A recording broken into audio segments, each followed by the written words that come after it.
I'm here with 6-time obstacle course racing world champion, Hunter McIntyre. Hunter, thanks so much for being here. What was the first thing that drew you to competitive OCR as one of the top obstacle course racers in the world right now? I personally am curious as to what drew you to that sport in the first place? It was just kind of like a crapshoot, dude. It was super random. I think everybody kind of hits this thing after post-college. They're like, what do I do? Like, I used to be an athlete. What do I do now? And I was messing around on the internet, and I found active.com. One of my friends found a Spartan race, and it was 2011. Like, back then, nobody really knew what those things were. People were going, but it wasn't a sport. It was just kind of like a thing to do. And I did it, and I was like, damn, like, this is insane. At the time, I was bodybuilding, like kind of messing around on the internet, reading about some endurance sports, reading about the world records, seeing a little bit of YouTube on CrossFit and stuff. So it was like this really big emerging time of independent sport in the functional fitness world. And, I could run a sub 5-minute mile and I could bench press 225 10 times. I was like, how do I combine the two of these things together and have like a cool, like make something of it. And at the time I was like a personal trainer. I was modeling. My parents wanted me to go back to college, and I was like, that's it. I'm putting all poker chips down on this thing. I'm making sure that basically my parents don't have a reason to drag me back home. So I was like, screw it, guys. I'm not coming home. I'm becoming a professional athlete. My mom wanted to kill me. My dad was supportive, and look where we're at now. Were you running those first couple of races just crushing them, and then it kind of just propelled from there? Or was there a grind that you had to build up before it could just be a main means of income? Dude, it was super, I swear to you, it was like every star aligned. I was already in pretty gosh darn good shape, and I had been researching. Once I did my first one, I waited for 6 months, and I trained my ass off between there and the next one. And I said to my dad, I was like, listen to me, please just do me the favor and pay for my ticket to get to this race. He did, and then I think I took third, and in Sacramento, California. Next one, I was in Arizona. I took second to the number one guy in the world. And then the third one, Temecula, Southern California. And I raced the two prior world champions, and I was right next to them the whole race and ended up coming third.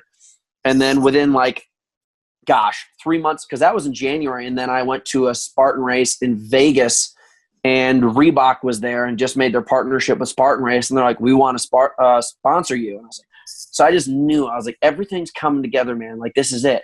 When you got that wild card invite to CrossFit, did that feel the same way as when you got approached by all the people that approached you at the beginning, or was CrossFit different? No, CrossFit was very different. CrossFit was very fear-based at the same time as excitement. I had been telling people since the prior June that I was going to go to the CrossFit Games. I was like, yeah, I'm going to go to the CrossFit Games. They're like, what are you talking about? I'm like, yeah, there's a wild card thing. I'm going to get it. They're like, yeah, whatever, buddy. I was like, no, trust me. I'll see you at the games. They're like, well, are you going to do the open? I was like, well, I'll do the open, but I'm just going to get into the games. It doesn't really matter what I do during the open. I'm just going to go to the CrossFit Games.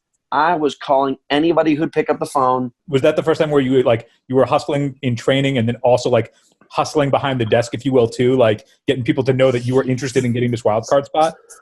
Oh no, man! If you ask anybody who works with me or lives with me, I'm sitting at a computer or on my phone all day long, contacting people. Right now, I'm trying to set the Murph world record. Mm-hmm. And the Murph world record exists in CrossFit, but it doesn't really have an existence outside of the CrossFit realm. And there's some databases online that have record times, but they're all fake, to be honest. People are claiming they have a 19-minute Murph time, and I was like, yeah, I don't know about that. I don't know if it's kosher for me to ask for a called shot here, but do you have a time that you're aiming to do the Murph in? Oh, definitely sub 30. I'll be 29:30 or 28:45. Awesome. That will be, if I get 28:45, that'll be 10 minutes ahead of the current world record. I'm working my ass off every freaking hour of the day. It's actually a lot more rest than it is work, to be honest. But yeah, it's interesting. It's fun. Since you have a month left, let's just hop right into what is that weekly training for you? What does that consist of? I write my own programming, so I really make sure I'm very in tune with myself. Sometimes I'll write it weekly and sometimes I'll write it daily. I know that there's 4 core workouts I need to get in every single week, including an upper body intensity day, a lower body intensity day, and a track day. I'll give you an example. Today I was going to go to the track and put my weight vest on and run 4 400s, rest 5 minutes, and then do four more 400s, faster than the first set. So that's kind of like a speed building, but also endurance building exercise where you increase intensity and distance over time. And it kind of is something that I've always used as a staple workout, that if I know I hit certain numbers, like I'm pretty on point to hit the records that I want to do or win the races I want to win. I started out in like a bench press block. Like I always think you should increase strength in position, then you should increase speed in position, then you should increase endurance in position. So I did like a bench press block, and I built up that strength a ton. And then I did speed in position, which was basically putting resistance bands on my back and doing push-ups like super, super fast. Yeah. Like I would do a 30-second window with 60 seconds rest and like pop, pop, pop, pop, pop. So that I could get more reps in shorter time. And then endurance obviously is starting to increase volume, add more running in, whatever the heck that is you have to make sure that you're fitter so that you don't get tired, so that when you increase the speed, that it doesn't make you crash. And I've always been really analytical about this stuff. Like I've just got dozens and dozens of books everywhere in my house where I'll read from every scientist, whether it's a scientist, a strength conditioning coach, a past champion or Olympian, whatever the heck it is. I get a lot of resources from that. And then I kind of just have fine-tuned it over 9 years of professionally competing to what works best for at least myself and what I think other athletes should do to improve. And are you trained by yourself? I've got plenty of athletes. Like this training house that I'm at right now in Boulder, I've had for the past year and a half, but I'll come to Colorado ever since 2014 for like 6 months blocks, and I'll have anywhere from like 3 to a half dozen athletes that I usually kind of throw through the ringer. And some people are really good at the running, some people are good at the lifting, some people are good at both. Here in Boulder, there's a couple. There's a world champion. There's like a ton of the champions. My friend Nicole, she just won Spartan Race World Championships last year.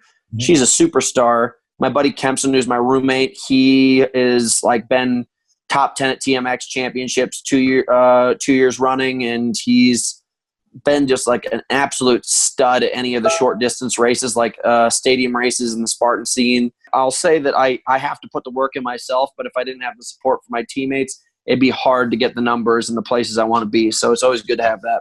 There was a rumor that you have some gnarly grip training workouts. It's called the cold bar technique. It was originally founded by, I think, like Japanese monks, where they would start by digging a ditch that was 6 inches deep, and they had to jump out of it cold. Next day, they'd dig it 12 inches deep, and they kept on training to the point where they'd be able to be under the hole and be able to jump out. It's not about what you can do when you're all warmed up and perfectly geared up for battle. It's about what you can do like in a split second if I asked you to. And you have to be able to do what's called the He-Man challenge cold. You put a 50-pound weight around your waist, and you have to do 15 pull-ups cold with it on. And that stuff right there, I've always had more grip than everybody else. And it's never because I train it. It's because I challenge myself to hit certain numbers absolutely cold. Going and training cold, only something that you do for grip, or do you train cold for a bunch of sessions when you go and train? Mostly for grip, because I'll admit, like, you can't just put 500 pounds on the bar and deadlift it, because you will hurt your back. I'm not trying to tell anybody who's listening to this interview right now that you should do max effort, especially spine loading things, cold. Mm-hmm. Unless it's like a 200-pound sandbag, which I've lifted so many times, I was okay with it. But mostly for grip. Almost all of my challenges that I have for people are involving grip. Like to get the yellow belt, you need to lift the log. To get the orange belt, you need to take the 180-pound sandbag and you need to be able to sprint it around our courtyard, which is like 120 meters in under 20 seconds. The other one is the He-Man challenge. That's the grip one. And if you want to get the He-Man belt with a notch, you got to go and do our fingerboard, which is 17 pull-ups with your fingers inside of grip holes. All of them are grip associated, because when I came up with all these things, I was training for Broken Skull, and it was so important to me to be able to grab somebody or anything. Like because when we were filming the show, they'd be like, all right, you're going to compete now. And then they'd bring you back into a corner and film you for 30 minutes and ask you what you think is going to happen with the competitor, what you think about the challenge. Then it's time to go compete. And then even then they need to go set up cameras and everything. So I had to train myself at any point in time to be able to snap and be able to, like, break someone's wrist with my hands. So that's how I came up with all that stuff. I heard you. I remember before when you said that you like will come in, you'll just crush a steak. Can you expand a little bit on like what your diet while you're training looks like? I certainly track my calories. I'm not like super, super dialed on what I eat.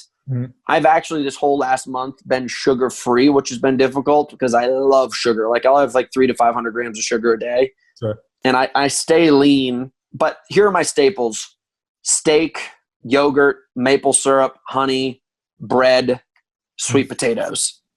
And I'm the kind of guy who gets like maybe 4,500 to 5,500 average every single day. Being a professional athlete, you have to dedicate yourself to just as much towards eating as you do towards training. I'm not much of a sleeper. Like, they've always said like, oh man, you got to sleep more, like 10 hours a day. You're going to be a Titan.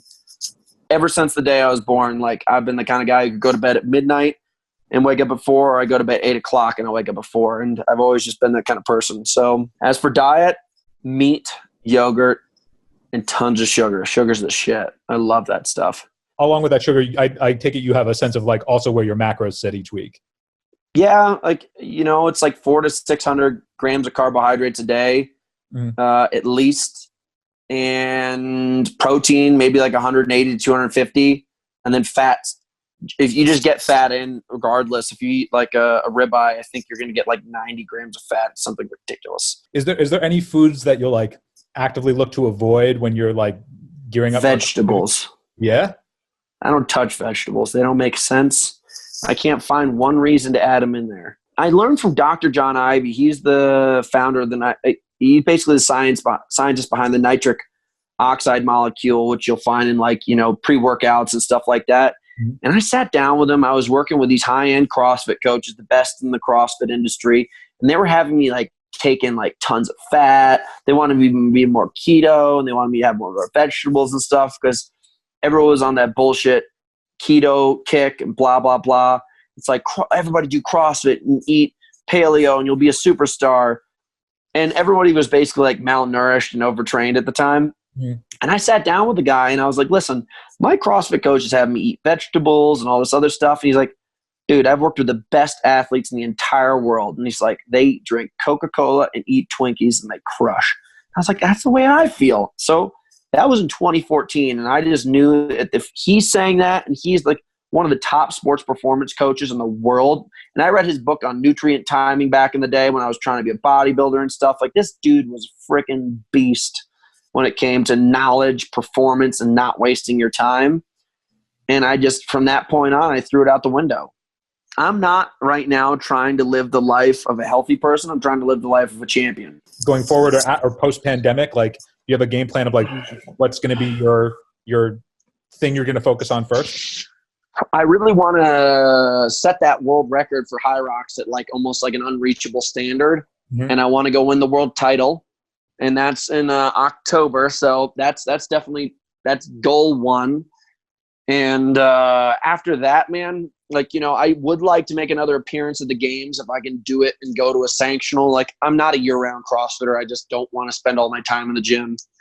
But if I can, thread the needle, get a good event, get some good training in beforehand, I'd love to go back. I'll probably go to Spartan Racing World Championships in Dubai, and I will focus on doing that and coming top 3 there again, because I think it's a good course for me, and I think it'd be a great resume builder to be back up on that podium. And if there's ever a chance for me to win the thing, it's might as well be in the desert, because I don't want to climb up any more mountains anymore, as weighing as much as I do now. We got some goals ahead of us. It's a crappy time to be an athlete, but at the same time, if you're focused, you're dedicated, and you truly believe that you're as good as you think you are, then this is just more time to put work in. Yes. Yeah. If there's anything else that you want to say or discuss before we wrap up the interview? Well, honestly, if there's if this gets out before the Murph attempt, guys, I would just love to see anybody get involved in any way possible, whether that be you competing, raising money for charity, spreading the word. I think it's one of the greatest causes there is. I always want to be part of the military, and I'll find a way to get involved. So this is my version. And I think this is an awesome workout. It's one of the hardest. It's super exciting. incredible people all around the world do it. So get involved in some way, and thank you guys for tuning in and watching. Can't think of a better way to wrap it up than that. Yeah, dude. Thank you so much for your time. It was awesome meeting you. Thank you. I appreciate it.